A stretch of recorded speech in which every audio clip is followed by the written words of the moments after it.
Assalamualaikum warahmatullahi wabarakatuh. Selamat siang. Perkenalkan nama saya Dr. Siti Masliana Sregar, spesialis THT, konsultan rinologi.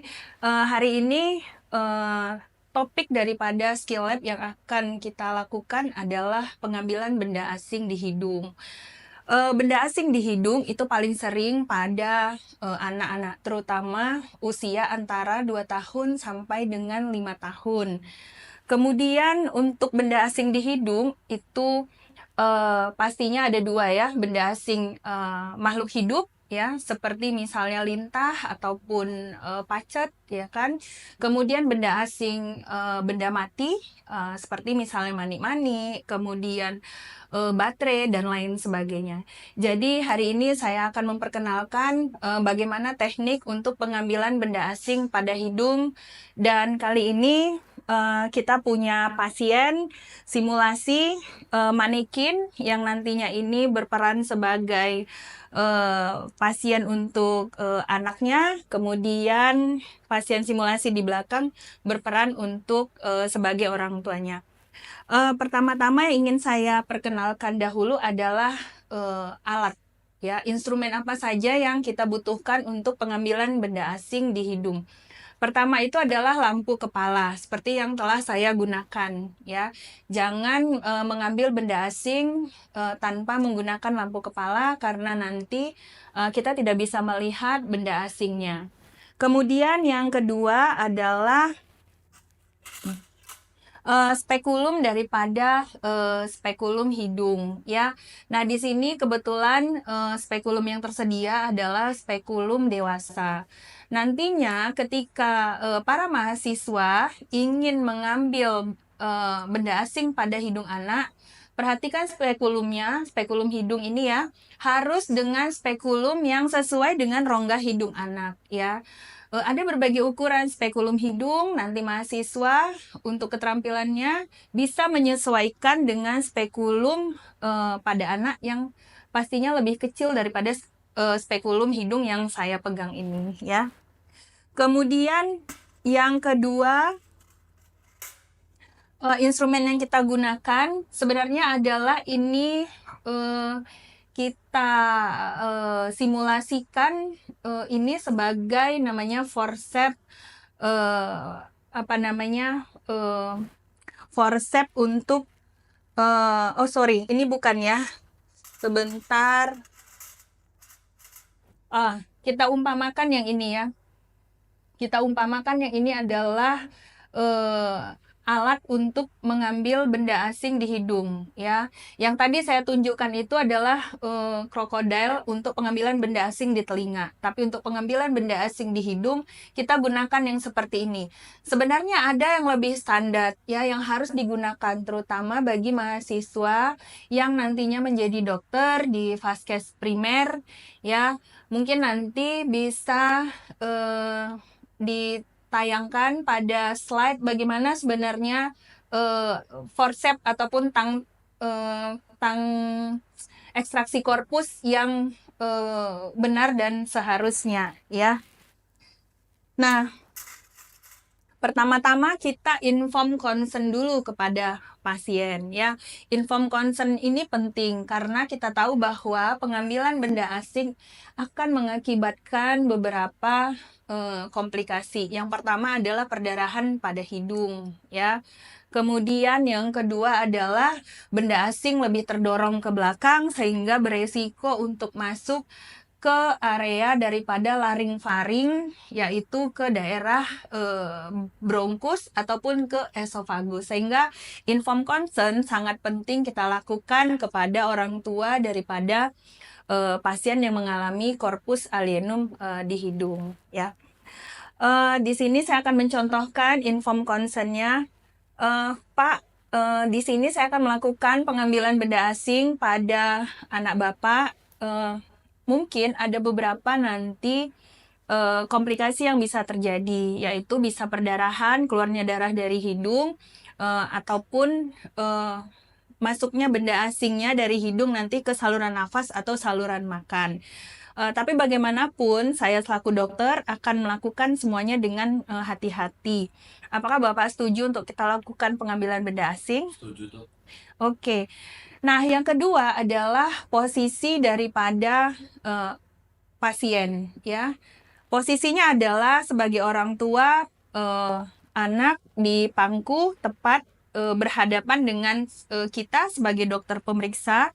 Kemudian kebetulan karena ini manekin, kaki pasien itu diletakkan, mohon di zoom, diletakkan di tengah daripada kaki orang tua, ya.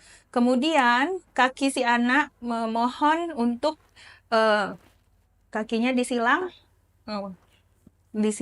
kakinya disilang. Nah, no disilang begini, disilang. Iya, ya. Nah, kaki orang tua itu menyilang daripada kaki si anak, ya, sehingga nantinya ketika dilakukan pengambilan benda asing,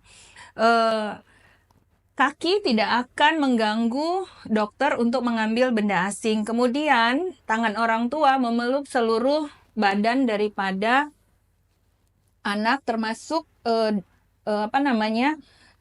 tangan, kemudian berada di seputaran area perut ataupun daerah dada, ya.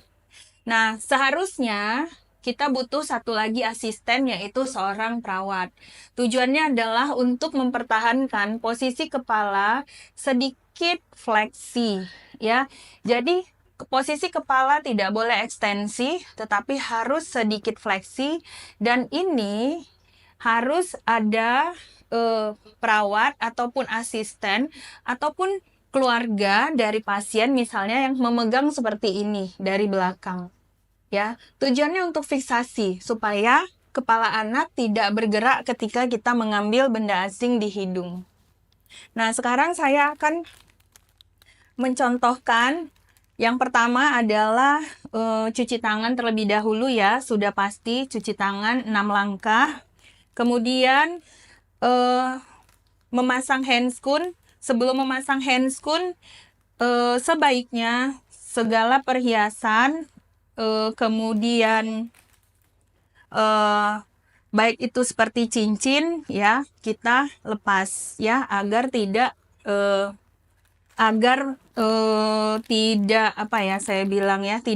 tidak membuat handscoon kita robek atau mengurangi resiko daripada infeksi sendiri, ya, karena kurangnya tindakan sepsis asepsis kalau kita memakai perhiasan, ya.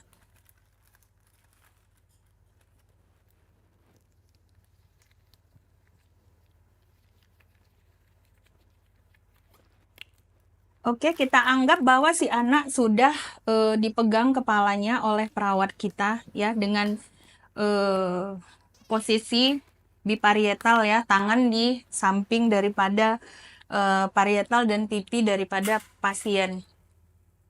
Kemudian kita hidupkan lampu kepala, arahkan ke lubang hidung, kepalanya tadi sedikit sedikit fleksi, ya kan? Kemudian posisi kepala sedikit fleksi, asisten memegang dan menahan kepala daripada anak. Kemudian perhatikan bahwa lampu kepala harus tepat kepada rongga hidung, ya. Kemudian spekulum kita evaluasi dulu benda asingnya sebelah kanan atau sebelah kiri daripada rongga hidung. Pada pasien simulasi berada pada sebelah kiri, ya. Nah, kemudian dengan alat, ya, kita memasukkan dengan posisi seperti ini, ya. Nah, kita memasukkannya itu pada rongga atas benda asing. Pada rongga atas. Tidak boleh mengambil benda asing itu seperti ini, posisi alat, kemudian kita gini, ya. Ini nggak boleh seperti ini. Jadi tetap harus dari atas, ya kan, cari celahnya, terus langsung sampai ke nasofaring, terus ditarik ke depan, ya. Jadi kita ambil seperti ini, ya, masuk seperti ini, ambil di celah paling atas, kemudian masuk alat sampai mentok di nasofaring, ya, kemudian dikeluarkan seperti ini, ya. Nah, berserta dengan spekulum hidung, ya. Nah, kemudian evaluasi perdarahan apakah ada atau tidak. Kalau ada perdarahan, ya, cukup dilakukan tampon dengan kapas saja. Tampon dengan kapas, kemudian dimasukkan ke dalam rongga hidung yang berdarah, kemudian ditunggu 10 menit, kapas dicopot, kemudian kita evaluasi lagi, dan kalau sudah tidak berdarah, anak dan orang tua sudah boleh pulang dari klinik ataupun dari rumah sakit. Ya, mungkin itu yang bisa saya jelaskan tentang teknik pengambilan benda asing di hidung. Mudah-mudahan para mahasiswa bisa melakukannya nantinya ketika menjadi dokter secara mandiri sesuai dengan kompetensinya, bahwa pengambilan benda asing merupakan kompetensi 4 menurut standar kompetensi dokter Indonesia.